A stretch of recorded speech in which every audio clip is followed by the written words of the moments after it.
네, 6월 11일 목요일 사도행전 8장 25절 말씀으로 우리 은혜 같이 나눴으면 좋겠습니다.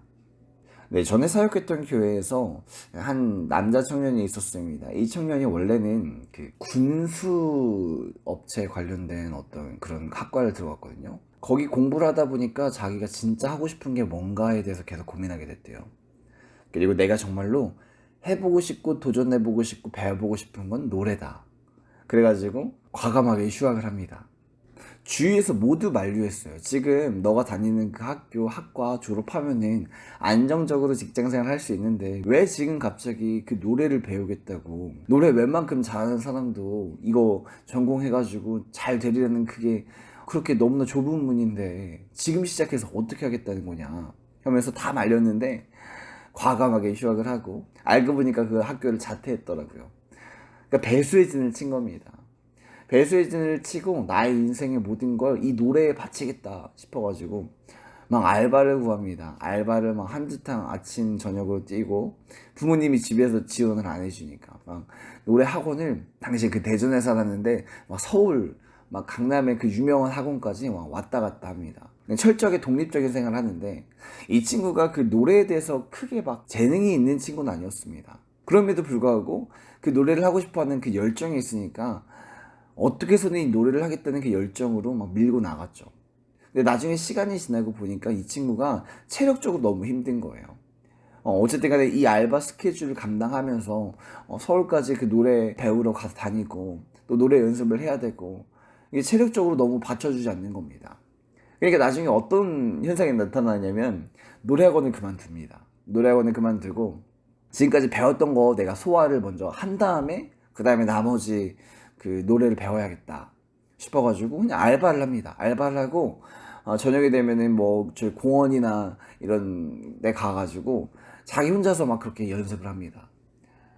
근데 그것도 나중에는 이제 힘에 지치니까 알바만 하기 시작하더라고요.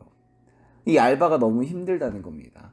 지금 체력적으로 너무 안 되고 오히려 목이 상할 것 같으니까 나중에 몸 상태가 좀 적응되고 안정기가 되면은 노래 연습을 해야겠다. 근데 시간이 지나다 보니까 이 친구가 알바로 돈 버는 거에 너무 집중하다 보니까 이 노래가 점점점 나중으로 밑전으로 밀려나기 시작하더라는 겁니다. 그래서 그 친구랑 한번 얘기한 적이 있어요. 너 애초에 이거 왜 시작했냐? 너가 노래를 배우고 노래를 하고 싶어서 그래서 시작한 거 아니냐? 근데 지금 너의 삶의 우선순위를 보면 노래가 굉장히 밑바닥에 있다. 노래를 위해서 시작했던 그 모든 일들이 이제는 노래보다 더 위에 있다는 거예요. 우리 신앙생활에 이럴 때가 있습니다.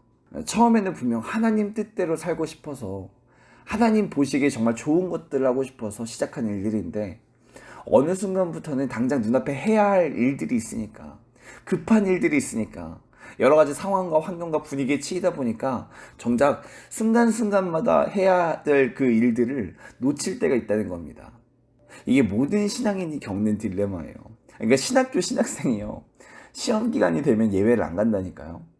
과제가 밀리면 예배를 안 가요. 사역을 소홀히 하고 그것들을 짐으로 여기기 시작한다는 거예요. 당장 눈앞에 있는 그 일들만 본다는 겁니다. 물론 신학교 그 시절 때 받는 성적 중요하죠. 근데 그 성적이 뭐 때문에 필요한 겁니까? 애초에 뭐 때문에 신학교 온 거예요? 하나님께 쓰임 받고 싶어서 붙들림 바 되고 싶어서 그 실력을 키우려고 학교 온 건데 정말로 본질적이고 중요한 것들을 놓친다는 것입니다. 근데 오늘 본문 나온 두 사도는 그러지 않았어요. 베드로와 요한 그 두 사도는요 사마리아에 왔던 그 목적을 이뤘습니다. 정말로 예수님의 그 예언처럼 사마리아 가운데 복음이 선포되기 시작한 거예요. 이제 이것들을 확인했으니까 자기가 원래 섬기고 있던 그 예루살렘으로 이제 돌아가야 됩니다. 그 예루살렘 땅 가운데 주님이 맡겨주신 일들이 있습니다. 그리고 지금 예루살렘은 굉장히 위급한 상황입니다. 박해와 환란이 막 시작되고 있고요. 여기보다 그 박해와 환란이 심각한 곳이 없습니다. 그렇기 때문에 하루빨리 돌아가서 예루살렘 교회를 돌봐야 되는 그 시기인 거예요.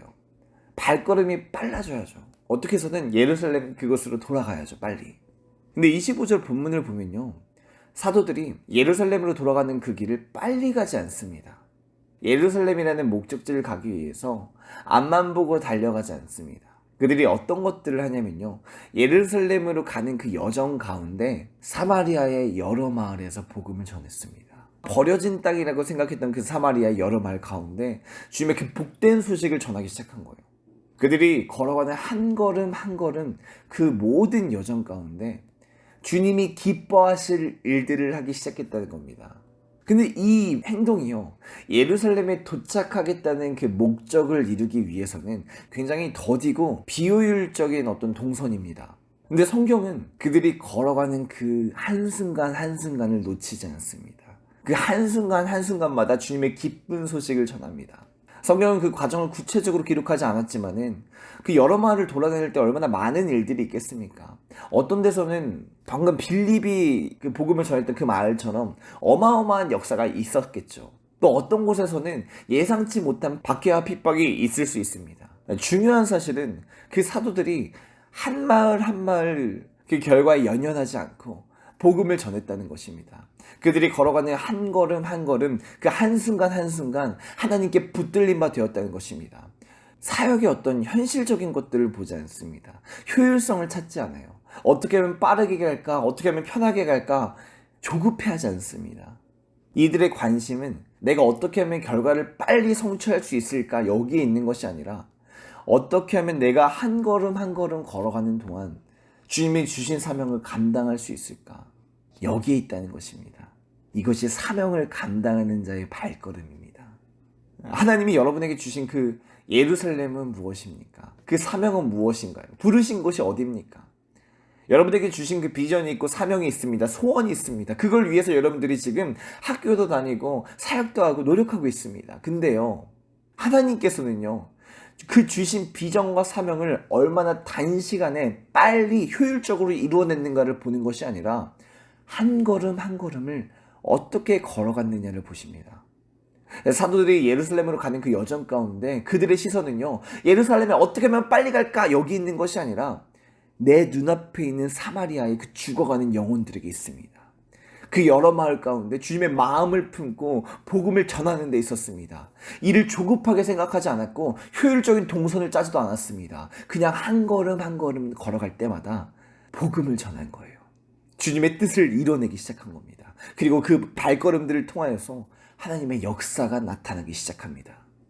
말씀을 정리하겠습니다. 여러분, 어떤 일을 하든지 효율적으로 하는 거 굉장히 중요합니다. 좋은 결과를 이루는 것도 너무 중요합니다. 근데요, 하나님께서 관심 있는 건요, 어떤 일의 결과를 빠른 시일 내에 좋은 것으로 이루어내는 것이 아니라 그 과정을 보신다는 겁니다.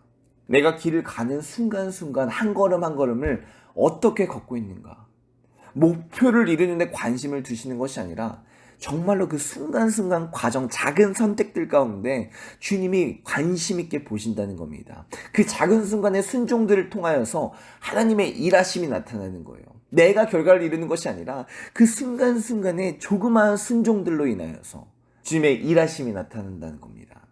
오늘 하루를 살아가실 때 여러분 삶 가운데 그 스케줄, 계획들이 있을 겁니다.